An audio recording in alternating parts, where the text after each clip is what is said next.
I forgot the name of the road. Not a stranger's road. Not some street in a city I'd visited once 20 years ago. The road I've driven to the hardware store for 45 years. The road I've driven so many times that, by rights, I shouldn't need to think about it at all. I should just go. But I was sitting at the wheel on a Tuesday morning in March, about 8 months ago, and the name of the road was just gone. Not on the tip of my tongue, not trying to come back, just absent, like a nail pulled cleanly from a board. I sat there for about a minute, and I drove to the hardware store, and the road came back to me on the way. Dutton Street, obviously. It's always been Dutton Street. I've known it was Dutton Street since before David was born, and I drove the rest of the way feeling something I hadn't quite expected to feel. Not scared, not exactly. Something quieter. Something that sat with me for the rest of the day. I'm 82 years old. My name is Walter, and today I want to talk about forgetting. Specifically, about what happens when we start to forget things. Small things, ordinary things, things we should know, and the particular way most people over 70 handle that. The hiding, the compensating, the performance of still having it all together that most of us are running to some degree in the years after the memory starts to change. I'm not going to tell you that hiding is always wrong. I'm not going to pretend it doesn't make sense. It makes sense. I understand every reason for it. I've done it. I'm going to tell you what it costs, what I've found it costs, and what I've found on the other side of stopping. Sit with me by this fire. The morning is quiet. There's a cup of coffee on the table. I have things I want to say, and I want to say them plainly. The first thing to understand is what the hiding is actually about. When I forgot the name of Dutton Street that Tuesday morning in March, the first thing I did was look around. Not because anyone was in the truck with me. I was alone. But as a reflex, the looking around of a man checking whether anyone saw. That reflex told me something. It told me the forgetting had immediately been framed, in my mind, as something to be witnessed or not witnessed, something that needed to be managed in relation to other people's perception. Not just a thing that happened, but a thing that could be seen. That's the hidden structure of the hiding. It's not really about the memory. It's about what the memory, or the lack of it, means to the people watching. It's about what it means about you. I'll say that more plainly. When older people hide their forgetfulness, they're usually not hiding the forgetfulness itself. They're hiding what the forgetfulness might say about who they are, about whether they're still competent, still independent, still the person their children have always known, still someone to be trusted with their own life. The hiding is image management, fundamentally, not vanity. I don't want to be uncharitable about it. It's something more understandable than vanity. It's the protection of a self that feels genuinely threatened, because the self that you've been for 80 years, the competent, capable, reliable self, that self is partly defined by the things you remember and know and can do. And when those things start to slip, the threat isn't just practical, it's existential. It touches who you are. I felt that on Dutton Street. In the 30 seconds the name was gone, I had a quick, cold awareness of what it would mean if that kind of thing became common. If I started forgetting roads. If I couldn't find the word I needed at the moment I needed it. If David asked me something I should know, and I sat there empty, searching. I knew what it would mean. I'd watched other people go through it. I knew what happened to the relationship between an old parent and their adult children when the forgetting became something that needed to be managed. I'd watched families I knew navigate it. I'd seen the particular way love and fear get mixed up in those situations, and how the person who is forgetting starts to be handled differently. Watched for, calibrated against, not dismissed, loved, genuinely loved, but loved the way you love something that might break. I didn't want to be loved that way, And so the reflex to look around, to check whether anyone saw, that reflex is older and more understandable than I gave it credit for in those first few seconds. The second thing I want to talk about is what the forgetting is actually like from the inside. Because I think most people who haven't experienced it yet have a picture of it that isn't quite right. The picture most people have, I think, is of something dramatic, the sudden blank where knowledge used to be, the horrifying gap, the obvious and total absence of something that should be there. Sometimes it's like that. The name of Dutton Street was like that for that 1 minute. But more often, the forgetting that happens in the 70s and early 80s is not dramatic at all. It's subtle.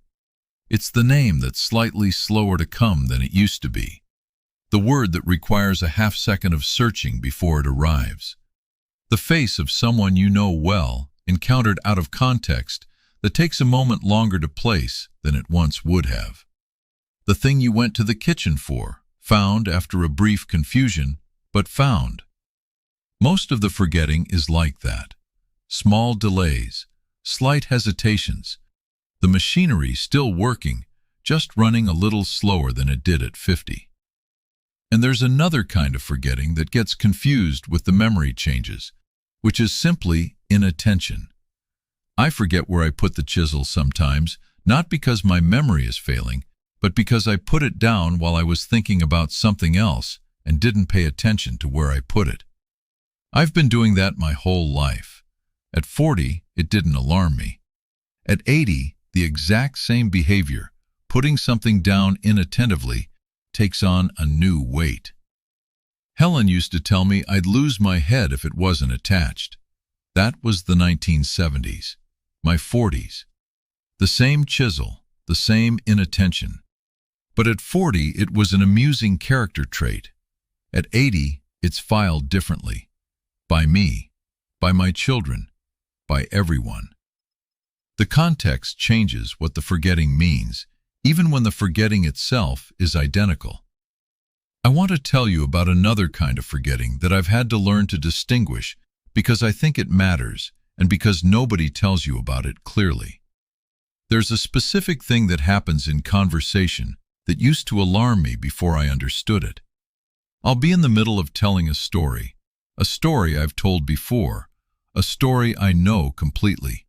And somewhere in the middle of the telling, the next piece of it will be suddenly just out of reach. Not gone, not lost, just temporarily unavailable. Like a file in a drawer that's stuck, that needs another moment before it comes free. At 40, in the same situation, I'd have just paused, waited for it. It would have come in a second or two, and I'd have continued. Nobody would have noticed. At 80, the same pause carries a different weight. I notice myself noticing it. The person I'm talking to notices me noticing it. The pause becomes charged in a way it didn't used to be. And sometimes, in that charged pause, the piece of the story retreats further, because the anxiety about not having it pushes it away. The more I reach for it, the more it stays just out of reach. This is not a memory failure. It's an anxiety loop. The memory change created a pause that anxiety turned into a problem. What helps, what I've found helps, is to stop reaching. To let the pause be a pause and not a catastrophe. To say, give me a moment, or just to fall quiet without apology and wait. And usually, not always, but usually, the piece of the story comes. Not because I found it, but because I stopped hunting for it. Helen used to call this kind of thing getting out of your own way. She applied it to a lot of things. Getting out of your own way. Letting the thing happen instead of trying to force it. She was better at that than I was. I was a forcer by nature. I pushed things. The trade trained me to push. Wood responds to pressure. But memory is not wood. Memory responds to quiet, not pressure. And learning that, at 82, after a lifetime of pushing, has been one of the stranger gifts of this particular season. I want to say one more thing about the inside experience, and then I'll move on. There's a specific moment I want to describe because I think it captures something important about what the forgetting feels like from the inside when it's going well. About 3 months ago, I was in the shop, late afternoon. Working on a set of shelves for Lily, she'd asked for something simple, a bookshelf for her apartment, and I'd been working on it through November. I was doing the final fitting of the adjustable shelf pegs, which means drilling a row of small holes on each side panel. I'd drilled one row. I turned to drill the other, and I couldn't remember what spacing I'd used on the first row. I'd measured carefully, marked it, drilled it, and the measurement was just gone. I knew I'd done it. I knew I'd been careful about it. I just couldn't remember the number.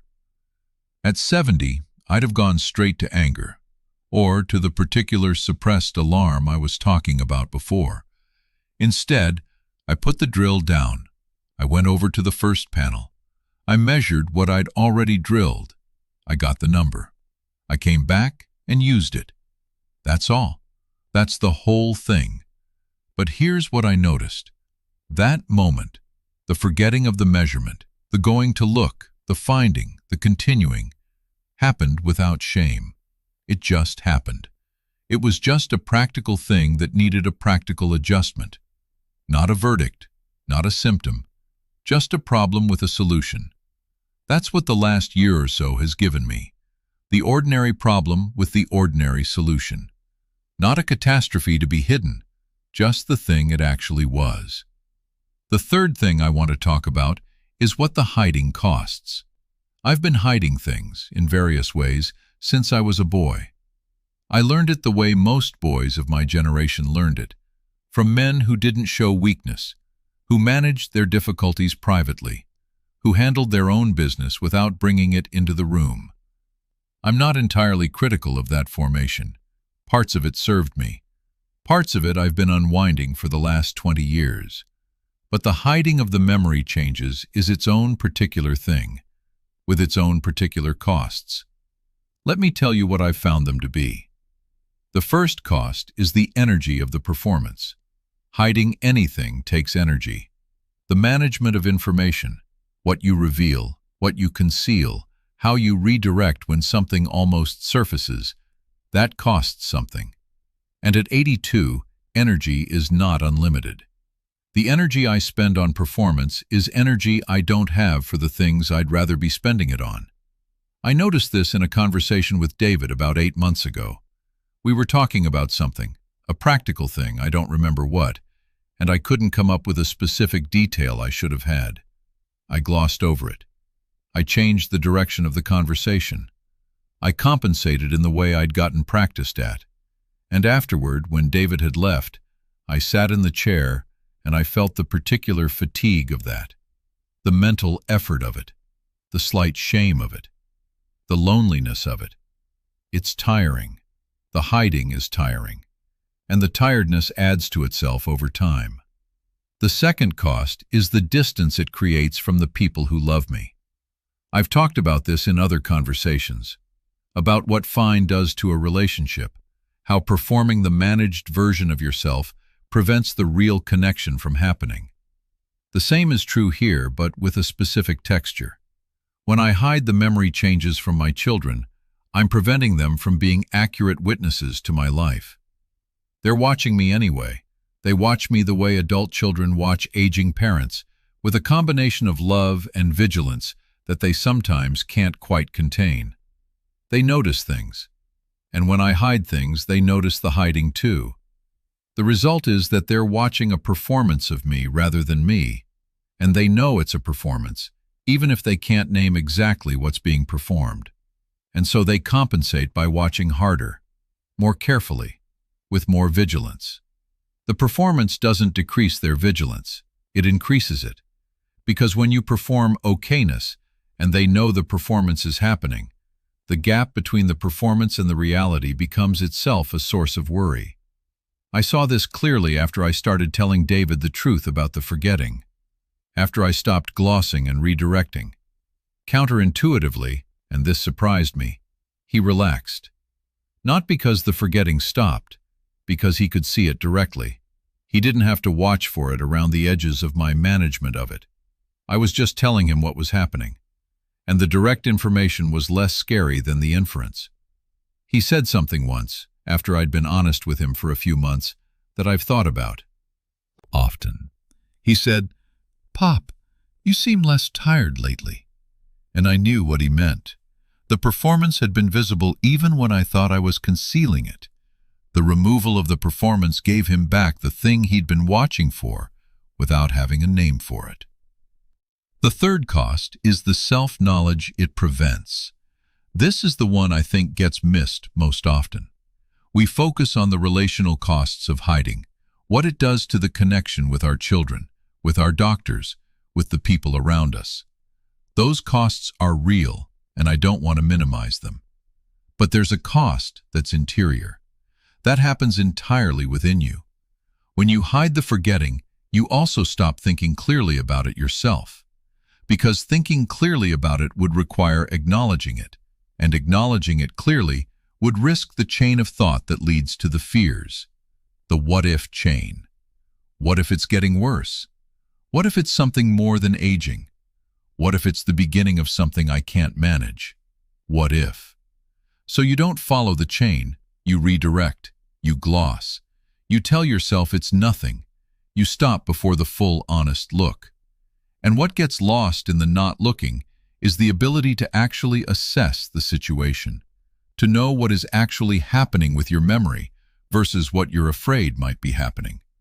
To know whether what you're experiencing is within the normal range of age-related change or whether something is happening that warrants a conversation with a doctor. I spent about 2 years, from somewhere in my late 70s, not quite looking at my own forgetting. I noticed things.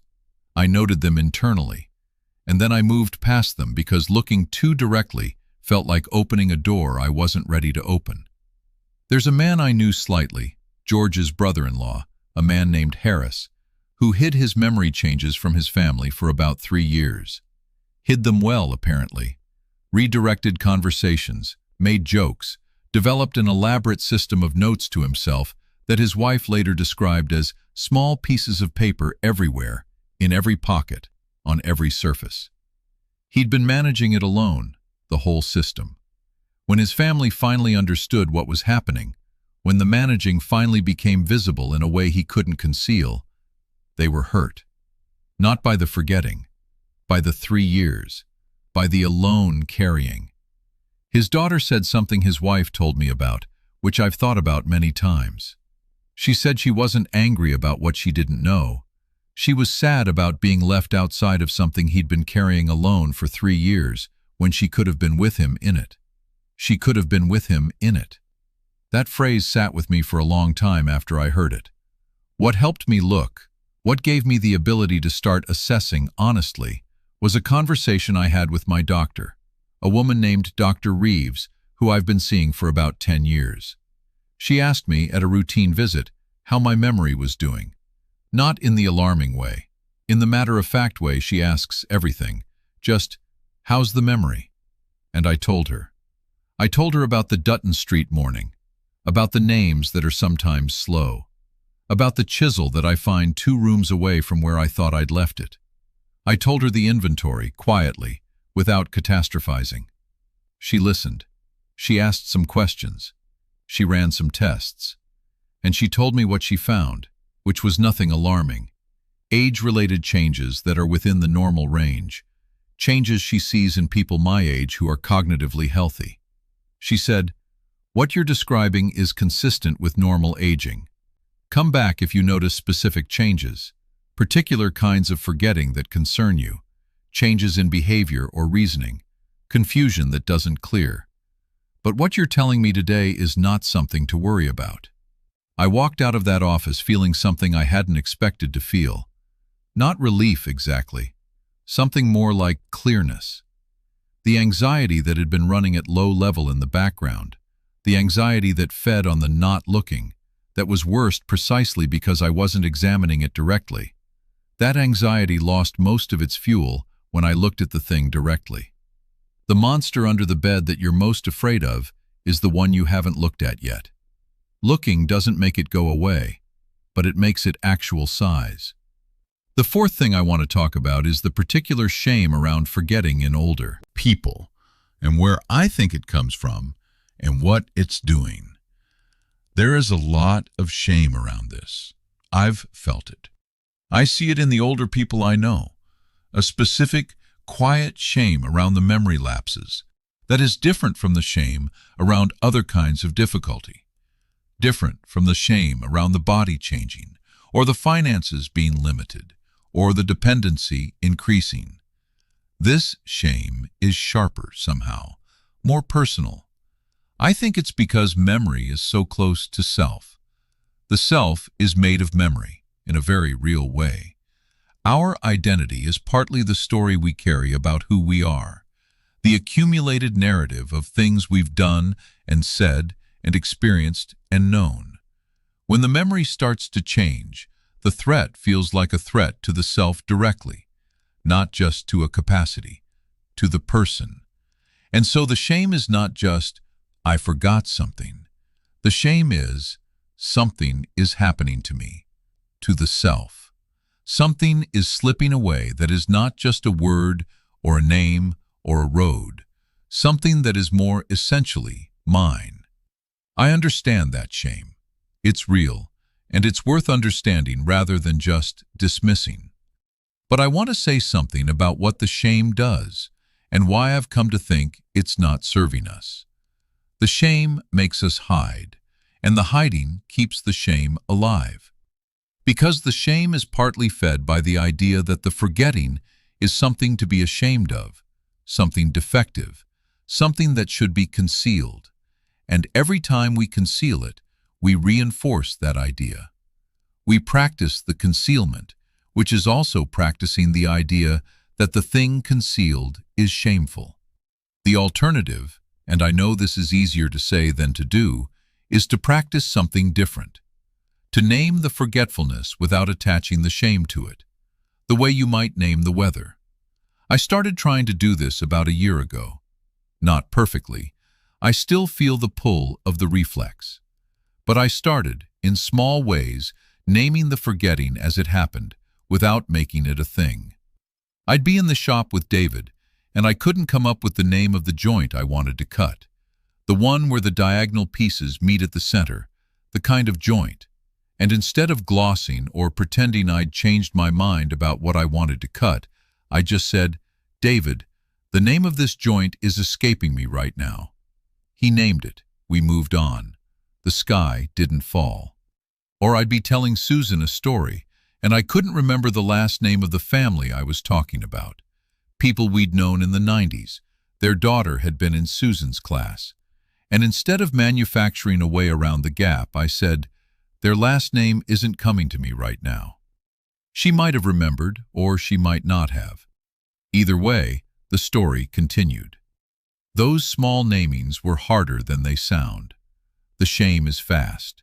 It arrives before the thought is fully formed. But I kept practicing the naming anyway. And over the months, something shifted. The forgetting became less weighted, less charged. It was just a thing that happened. A word that was slower than usual, a name that needed more time, not a verdict, not a symptom, just a thing. And I found myself less tired. The way David noticed, I seemed less tired, because I wasn't spending the energy of the performance anymore. I was just being accurate about what was happening, in the moment, without attaching a catastrophe to it. The fifth thing, and I want to end with this one, because I think it's the most important thing I've found in all this, is about what the forgetting has given me, alongside what it's taken. I know that sounds strange. The forgetting gives you things? It does. Let me try to explain. One of the things the slight slowing of my recall has given me is an increased attention to the present. I've had to learn to pay attention in a different way, because if I'm going to remember something, I have to be actually present for it, actually seeing it, hearing it, taking it in. The inattention that I've always been somewhat prone to, putting the chisel down without noting where, half listening to a conversation while thinking about the shop, that inattention now costs me more. And so I've learned to bring more attention to bear, more deliberately, when I want to actually have and keep something. Helen was naturally good at this. I've told you about her way of stopping on a walk and really looking at something, the lichen, the light on the water. She was present in a way that I had to work at. The memory change has made me work at it more, and the working at it has given me a different quality of presence than I had at 60. I'm here more, in the room, in the moment, in the conversation. Not perfectly, but more. The forgetting has also given me a kind of gentleness toward myself that I didn't have before. I was, for most of my life, hard on myself in the way men of my formation are hard on themselves. The standard was perfection, or as close to it as I could get. The mistake was a failure. The weakness was something to be overcome, not accommodated. The forgetting is not something I can overcome. It's something I have to accommodate. And learning to accommodate something, to work with a limitation rather than against it, the way you work with the grain of a difficult piece of wood rather than forcing it, that learning has changed something in my relationship with myself, made it softer, more patient, more willing to say, this is how things are right now, and that's all right. I wish I'd had that softness earlier. I might have given it to Helen more freely and to my children. The softness toward others has to come from somewhere. For me, it's come partly from learning to have it for myself. And the forgetting has given me something specific in my relationship with time. I've always known, abstractly, that the present moment is the only one I have, that the past is behind me and the future is uncertain, and now is all there is. I knew that. I said it. I didn't quite live it. The memory change has made me live it a little more, because the past is less reliably accessible than it was. I can't just pull up anything I need from 40 years ago. Some things come easily, others require effort, and the ones that are gone, really gone, not just slow, are simply gone. I can't retrieve them, and the not being able to retrieve them has a way of releasing them, a way of saying, that was then, and then is then, and what is here is now. I'm more in the now than I was. For a man who spent most of his life in the future, in the planning, the building, the anticipating, being more in the now is not nothing. It's a gift I didn't ask for, a gift the forgetting has brought.